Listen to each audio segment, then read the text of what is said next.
Welcome, everyone. I'm Joel Williams. So I am here for another Ask Your Instructor interview. And today I've got Master Jon Hodge with me. Master Hodge, thank you so much for taking your time to be with me. Hello, Joel. It's a pleasure to be here, and I'm glad to meet you. I've never met you before, and it's wonderful to have you as a member of the team working Thank you, here. sir. Thank you so Yeah, much. Yeah, and I appreciate in this position, I get to meet everybody. So it's really cool. yeah, that's something that Michael and I have talked about. Having a get together and things like that for the instructors and Yeah, students too, gatherings, and we really like to meet everybody that we can. yeah, that's awesome. Well, let's get started with a little bit about your martial arts background and how you got linked up with Global Martial Arts University. Well, I started in 1995. I was working. Started out as an electrical engineer, and I was working as a manager in a company in a pretty high stress position. And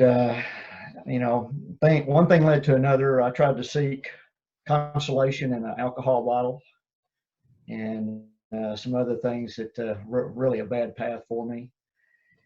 And started destroying myself, of course, destroying myself, and came to a realization in my life. I guess people call this a dark night or whatever. But my dark night was waking up and really understanding that I'm fixing to lose my family and lose everything that I have if I don't do something else. I have to do something now, and what Okay. is that? So I had always had an interest in martial arts. I can remember as a child I watched all the movies. I always had that in the back of my mind. I actually wanted to take martial arts when I was in high school, but there wasn't a dojo in our town or anything. Mhm. So that surfaced back up for me during this period, and I decided, well, I'll do this. I'll stop what I'm doing. I'm going to change my life. Uh, when you hit your dark night, you're in the gutter. You don't have a whole lot of places you could go. I had a choice to either keep going that way and falling off down a cliff, or to turn my life around at that point. And I used martial arts. Uh, Walked into a local dojo, Mhm. met the guy who was going to help me transform my life, and did. Uh, and I started in '95, and I trained for about 2 years. And for me, it was a total change in everything that I was doing. I mean, nutrition, physically, I was a terrible mess, when I walked in the dojo. So I had to really train hard. Um, uh, it was going up a mountain, but I stuck with it. And in two years, I was helping the instructors there Mhm. as a student instructor. And from there, I continued to transform myself. And when I got to brown belt, I was running full classes in the school. So I had my own time slots along with the other instructors. And it took me about 2 more years. For me, the journey from white belt to black belt was a 5-year journey. And it's different for everybody, but I was totally immersed. Just so people will understand. I mean, I'm totally immersed in martial arts and rebuilding myself. I had another vision of myself that I really wanted. I had to put that new vision out there, and I worked really hard toward that new vision and obtained that. Now, when I got to black belt, I had been working in my instructor school and a couple of other schools around the area. And I kind of did that for a while, but then I opened my own school. And finally figured out that I didn't need to be an engineer, didn't need to be a manager, that really I'm a teacher, I'm a mentor. And I was really not following my life plan or Mhm. what was inside of me. And, you know, once I obtained that thing that was really inside of me, it was all good to me. Even all the hard work, everything that I did, it wasn't really any such thing as hard work. You know, it was more just hitting on all cylinders after that point. So I decided to open my own school and started teaching classes. And I did that from first Dan to third Dan in my own school. And I was still training with my instructor simultaneously while I'm running classes in my school and doing my thing. And when I got to a point that I needed to shift gears again in my life, and I started teaching in other people's schools. I closed that school down and I started teaching in other people's schools and started learning over this period of time. One of the things that happened when I obtained my first Dan, I really started branching out. You know, I started looking into other disciplines, learning all the different arts that I could. I really wanted to have a really strong understanding in self-defense and all the different modalities and techniques and things that you can pull, you know, from all these other styles and areas to develop our own system that was very similar to what you have traditionally, but we branched out more than that in our physical schools. Due to MMA and different things that were coming out, we were studying, you know, jiu-jitsu, judo, Muay Thai, kickboxing. So we were doing all these different things and trying to select the best pieces of all those things and put them together in our programs. You know, so I worked for several years in that, and I continued with that up until about 2011. And I really started shifting gears again. You know, we started working on video programs. In fact, my first video program was 2004. I created an entire video series for my students that were in my physical school. So not only were they coming in and doing classes, they could take a DVD home and study. You know, we'd learn a kata in class, then they could take it and learn along with the DVD as a reinforcement to do that. And at the same time, Sensei Michael was actually starting to make some weapons series. He was actually working in my dojos, so he was really interested in nunchucks and bow and sai and all these different areas, and he was developing these different weapons programs. And that was kind of the birth of what you would call GMAU or Black Belt at Home, or our original courses that we were developing. Well, that story really speaks to the power of martial arts and how it can impact and change a person's life. You know, I've always told my students, and I've always had the view that this journey that we have is really about self-mastery. It's about mastering yourself. And martial arts is such a wonderful tool for self-mastery. You know, you take a simple thing like full contact fighting. I can remember my first full contact fight. I mean, I was scared, you know, scared out of my wits, you know, but I kept doing it. And I learned that through that full contact fighting I controlled myself. I learned how to control my fear. I learned how to control my body in any situation without anything affecting me. And I learned how to do it in autopilot. I mean, there wasn't any thought behind anything. By the time I was in my black belt level, there wasn't any thought in what I do. I'd go out on the floor and like that, and here I am. I'm in that mode, no thought. But see, that's so powerful. Yeah. And students really don't understand that when they get in. They don't have that. That's something you have to learn through experience of doing it over and over. Yeah. You know, so there's all these hidden things in there. How old were you when you started martial arts? I started at 35. 35. Okay. Mhm. Yeah. Yeah. So a lot of people start younger, but nowadays people start at older ages. So that's another good Yeah, point. yeah. We have a lot of students in the GMAU are, between 35 and 50, Hmm. and a substantial portion of them in the 45 to 55 range. So, that's kind of a myth that you can't do this. I mean, I've Hmm. had I had a 90-year-old in my Wow. brick and mortar school, Hmm. and he did fine Yeah. for what he was doing. He was doing what improved him at the time. Hmm. And that may be something different for every single student. Uh, What would you say would be your top piece of advice for a GMAU student? the the thing is to focus focus on being consistent with your training. Have a consistent approach to what you're doing. Um, don't look at failure as a give up.